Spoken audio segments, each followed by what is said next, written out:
Prišla nám zákazka postaviť lávku, tak prečo nie? Poď sa na to pozrieť, ako to robíme. Stará lávka bola hnilá, nemala schody a klient sa nevedel dostať ku bazénu. Zhnila preto, lebo bola zle odvetraná. Práve na to sme si dali záležať tentokrát. Pomocou EPDM folie, ktorá má životnosť 80 rokov, sme si pomohli, aby sme drevo poriadne ochránili.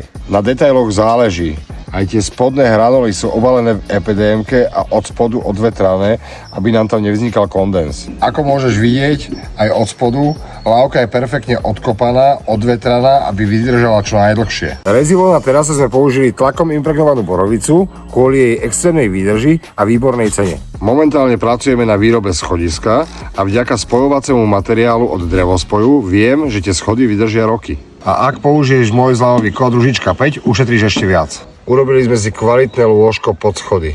4 osmičku hranatý makadám, zámkovú dlažbu, odvetrané na EPDM-ke a vtedy vie, že tie schody ti vydržia roky. Terasové dosky si vždycky inštalujeme trošku väčšie a potom, keď sú uložené, používame pílu s lištou, aby sme docelili rovný vzhľad. Tak, a máme to krásne rovné. Ak by ťa zaujímalo viac o tomto projekte, v kľude mi napíš do komentárov a nezabudni nás sledovať.